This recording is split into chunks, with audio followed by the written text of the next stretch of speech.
Element 4, make the assessment decision.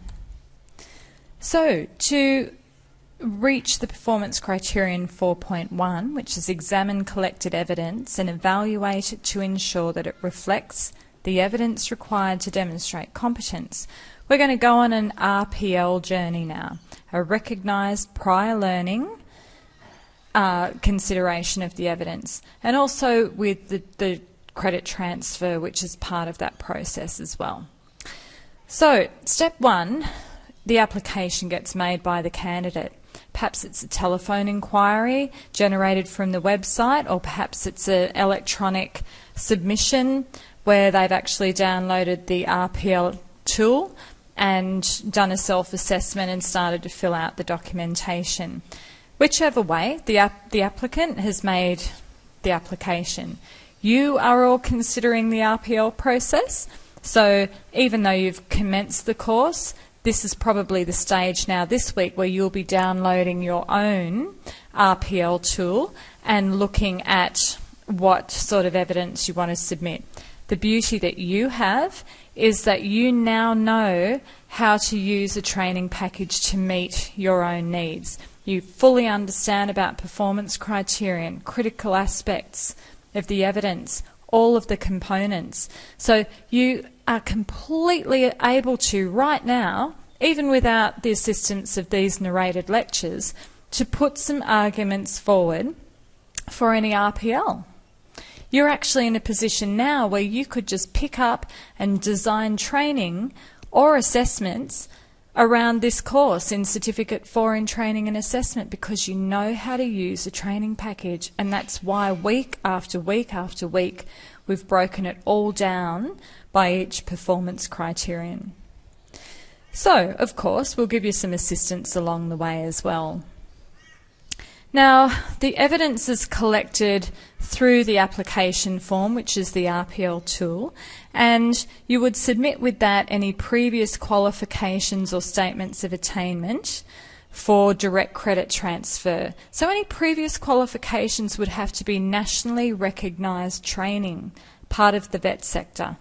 You might have qualifications at a higher AQF level, and teachers who are fast-tracking would certainly have bachelor degrees, and in that case you would need to submit through the full Testament kit, so we could see each unit that was done, and possibly we might have to flesh out a little bit deeper than that as well.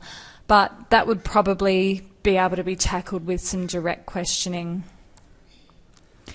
So a decision then gets made by a qualified assessor.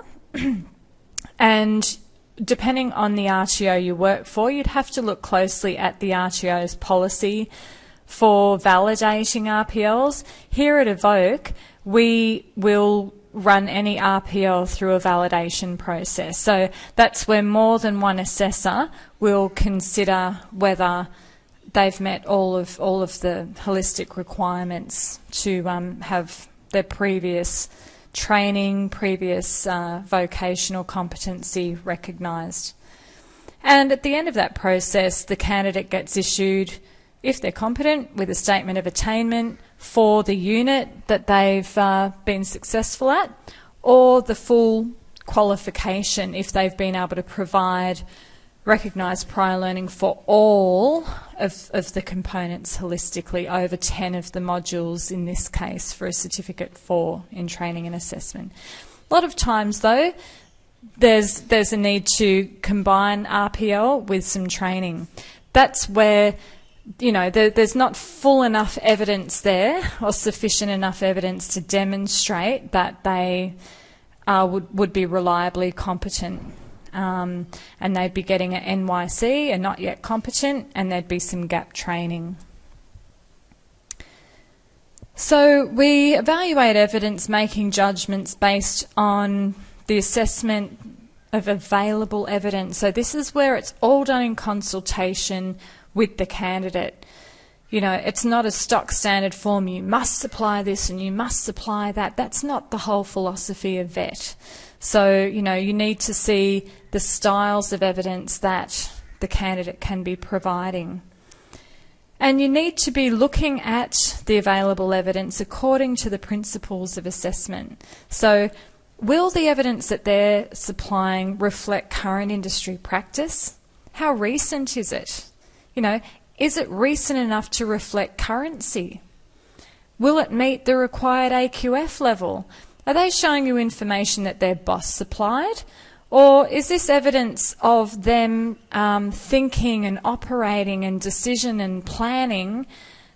making and planning at a certificate 4 level, which is like a supervisory, new manager, autonomous type level? Or are they supplying evidence where it's quite monkey see, monkey do at a certificate 1 level? So there's a lot to really start to weigh up. At the end of the day though, they'll be given a C for competent or an NYC for not yet competent.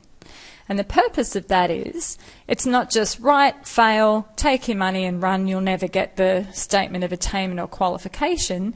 It's just you need to supply more evidence. You need to have another crack at that. You need to go back perhaps and do some more training and come back before you're assessed again. So was the competence demonstrated? You need to have a little look now.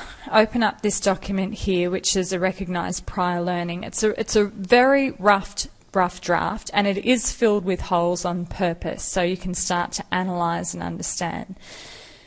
This is a recognised prior learning draft that I started putting together in October 2012. So I'm a teacher myself, and I was putting forward some ideas that I had for assessing competence, just for that module. So the core of why that wasn't sufficient as a teacher was because the evidence that I had wasn't based from the vet sector. So certainly I could have looked at getting some credit transfers for the delivery components, but not for assessing according to the context of vet. But when you do that, you will always, as an assessor who's looking at an RPL, download the unit of competency that is being looked at, that is being considered for competency. So what I've got here now is the assess competence current unit, and there I've got some different ideas around my RPL. Now it's worthwhile you guys having a look at that, because if you are a teacher fast tracking, it will certainly give you some ideas of the type of documentation you might want to supply. So it is good modelling. What happens then is the assessor provides feedback and follows up with the candidate about what was deemed competent and areas and gaps that might require some further training, or perhaps just some prompting with some more questions or suggestions. Overall though, the outcome is either competent or not yet competent. So if it's a not yet competent outcome, you discuss each not yet competent element and identify and negotiate with the candidate what further evidence might be able to be provided. You can suggest improvements in the evidence. This was a primary source, this was pretty current, but the other one wasn't. Can you get could you get a newer statement from an old boss? This statement was done 5 years ago perhaps and doesn't really address what we're looking at here. So you would actually go through, and don't forget, by the time you're training and assessing in your area of expertise, you'll know thoroughly what would be required. You would also provide to them information about the appeal process. So if you've got any not yet competent outcomes, you definitely want to be upfront with your candidate that they may exercise the right to appeal your decision. You just explain to them though that RPL process, certainly if you were working for Evoke, the policy is to have already invested the labour resources here, that we have discussed it as part of a validation. So there's been more than one assessor that's looked at and agreed on the decision. Now, once the recommendations are completed, there might be a new training plan set in place to close those gaps.